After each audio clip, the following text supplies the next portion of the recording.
story gripping the nation. A man going from military hero to enemy of the state. Major Matt Golsteyn, a former decorated Green Beret, was fighting in Afghanistan in 2010 during the largest battle of the war. The city, Marja, was laced with explosives and troops faced hours of gunfights. During this time, Golsteyn and his men captured a Taliban bomb maker responsible for the deaths of 2 Marines in his unit. Golsteyn was ordered to release the detainee, but he was worried the terrorists would strike again, which of course he would. He admitted to killing the bomb maker in 2011, and the Army cleared him of wrongdoing in 2015. But after an interview with Bret Baier in 2016, the Army decided to reopen the case. Really, you realize quickly you make things worse. It is an inevitable outcome that people who are cooperating with coalition forces, when identified, will suffer some terrible torture or be killed. Shortly after releasing the Taliban detainee, Golsteyn took matters into his own hands. Did you kill the Taliban bomb maker? Yes. Also known as an ambush. Now the Army has charged Golsteyn with murder, and he will face an Article 32 hearing on March 14th. Until then, he has been restricted to Fort Bragg. But this morning, he joins us for an exclusive, his first TV interview since facing this charge. Major Matt Golsteyn and his wife, Julie Golsteyn, thank you both for being here. It is an honor to sit with you, to spend time with you. I've been following this case. I can't imagine how difficult it has been for you and your family, so we're grateful for you to be here this morning. Thank you. Matt, let me start with you. First of all, you're a month out from this hearing. Give our audience an update of what you're facing right now as you prepare for this. So an Article 32 is roughly the military equivalent of a grand jury hearing. Just very few rights are afforded to the defense. It's generally been a rubber stamp for the prosecution before, so it'll be short. So we're preparing for a court-martial. Hold on, it'll be short, you're saying. But break down for our audience, what is the biggest charge you may face? And what is the lightest charge you would face? There's only one charge, and that's premeditated murder, and that carries with it a minimum of life in prison. Minimum of life in prison. So, Julie, I'll get to you in a second, but I want to stick on that for a second. So, maximum of a death penalty. Yes. Minimum of life in prison. You're a Special Forces member. You've been honored, by the way, with the Silver Star, which the Army stripped from you. You're making a tough call on the battlefield on a guy who killed U.S. troops. He's a known Taliban bomb maker. He was killed, the body disposed of. Ultimately, you made a tough call in the moment defending your guys in battle. And I got to wrap my brain around the fact that they want to put you in prison for life. That's right. What has happened is, we conducted an ambush. Yeah. I conducted an ambush. And over these years with the Army, and particularly this time, the United States Army Special Operations Command seems to be intent on doing is characterizing an ambush as murder, which in effect says that just what is their basic mission, that Army Special Operators and many regular Army, like infantry soldiers, have done over the last 15 years. Those routine combat actions are now being characterized as murder. Absolutely. It's because of the rules of engagement. We were talking about this just moments ago in the green room. We had something in Samarra, Iraq, 2005, 2006 called status-based rules of engagement. If you knew someone was a bad guy and you could prove it, they're an enemy combatant who can be killed whether they're shooting at you or filling up their gas tank because they're trying to kill you. Julie, a lot of this is military speak. You're here supporting proudly your husband. You've been a powerful advocate for him. As a family member, this all happens to you as well. How are you doing? We're doing okay. We are seeing just how malicious and vindictive the Army is being. They are trying to separate us as a family, keep Matt from his legal counsel, even going so far as trying to break us financially by keeping him at Fort Bragg. Why? Why? That's an excellent question. Listen, I love the Army. I've served in it. You love the Army. You love the Army. What is it about an institution that decides to crack down on someone like Matt? I wish I could tell you. I don't know. I think that what you've seen is that it has failed to be able to follow its own rules. It's been very clear that the USASOC, the Special Operations Command, is becoming incapable of policing itself. And so they police you. Right, and we were sat and were quiet and kind of had that faith and expectation that commanders would resolve this at some point in time. Not only did they not do that, but they've kind of almost doubled down, tripled down on a path that got started by some investigative and prosecutorial misconduct. And Which they know of. Which they are well aware of. They're aware of, and it's no small thing to strip someone of a Silver Star, which is one of the highest valor awards anyone can get in our military. Listen, Bronze Star is one thing. Silver Star is the real deal.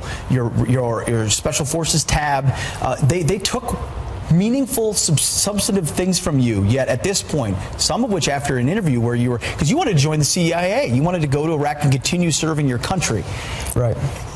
I don't understand. I think a lot of our viewers won't understand the mindset that says there's already been retribution. Why go all the way to the point where you're going to put someone in the brig for their life? I think this is where, if you look at describe the situation as means to an end, I think we're looking at the end right now, which is just to bring us back to Bragg right before the holidays, right before the half-day schedule. To come back to have a $211,000 debt to the government appear on my pay statement, so I've got no pay due. Wow. And keep me from my employment, from my family, and ultimately from my legal counsel. So this is, we've made many appeals to the command saying this is, this restriction is making it very hard for me to have access to counsel and prepare my defense. And the response has been that my primary duty is to in-process a post that I never out-processed. Your primary duty right now is to in-process Yes. a post. They're Not effectively prepare my defense. wanting to just keep you there. And the presumption of innocence or the ability to defend yourself, it almost feels like it's out the window, right, Julie? Absolutely. Absolutely. They're not looking for the truth. They want their version of the truth and their storyline, which has driven this entire thing for 8 years. So they're not seeking justice. They're working on, in some cases, round 3 of immunity to people who gave statements willingly. And so, I think the message is being sent is clear, is that they're just not getting the message. They need to tell them what they want to hear. You They don't will want to know the give truth. us the right answer. You will give us the right answer, and then we'll leave you alone. Here's what the Army has to say. Their statement is the primary purpose of this hearing is to determine whether there's enough probable cause that Major Goldstein violated Article 118 of the Uniform Code of Military Justice, premeditated murder, to protect Major Goldstein's rights and maintain integrity of the legal process. It would be inappropriate to comment further as it goes on until the outcome of the hearing. Now, the President weighed in on this, as you both know, in December. He tweeted this. After, Julie, you were on this program. He said, at the request of many, I will be reviewing the case of a U.S. military hero, which is entirely correct, Major Matt Goldstein, who is charged with murder. He could face the death penalty from our own government after he admitted to killing a terrorist bomb maker while overseas. That tweet, I've got to imagine, gave you some hope. But at the same time, how did the Army react to that tweet? Well, first of all, that came 72 hours after we had gotten the charges, and when I got home that weekend, just to briefly see my son before I think we had to run right back to Bragg, it just gave him a sense of relief on his face that someone was actually paying attention and caring about his dad. That's all you want in a situation like this. It really, so it was a real blessing. What we've seen, from the Army and even legal pundits opining on this concept of undue command influence, and they're so worried that somehow he's going to come in and undermine the military justice process. Well, I would love those same people to tell me where was all that concern for the last 7 years. Yeah, well, with the fingerprints of unlawful command influence all over the place. He is the commander-in-chief. He is the commander-in-chief, and if the system is supposed to be either fair or at least slightly biased in favor of the defense, how can the president coming in to review it? That's what you hope for, right. An engaged commander-in-chief. The prosecution has no rights. No one cared when John McHugh was ripping medals off of his chest. I would say that is undue command influence from the Secretary of the Army. what do you hope? So your husband is a war fighter. Served to do something most would never do. Went to the most dangerous place, one of the most dangerous places on earth. Saw men lose their life. Made tough calls that other people would, in fact, calls that a lot of us would want to make. I released guys back from my platoon, from my unit, who I knew were bad guys because I was told I had to do that. And my biggest fear, keeps me up at night sometimes, is did that guy come back and kill more Americans? He did something, frankly, I wish I and many others would have done. What is your message to the president, to the Army today about the fate of your husband? This is wrong, what they are doing to him. Matt served this country and he loves this country, and he deserves so much more. This is disgusting what they are doing to him.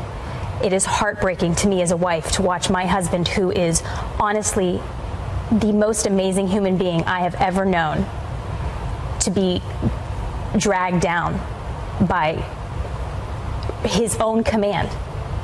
I have heard from so many men who have served with him. They have written me letters. I have heard from the wives. This is not only affecting our family, but it is affecting all of those men who lost their friends, Jeremy and Larry over there, and their families. I've heard from their mothers and their sisters about how much this hurts them to have to relive this. Amen. So well said. Julie, Matt, we are in your corner. God bless you. Thank you for your service. Thank you. For telling your story and the courage you still show coming on TV to tell that side when the deck is stacked against you. We're going to follow this case. And in fact, just before we close, I just want to say that we're not here today if it isn't for Congressman Duncan Hunter. Right. Amen. Duncan Hunter has been a war fighter. War fighter. Right. Yes, he has. Both of you. Thank you very much. Thank God you. bless.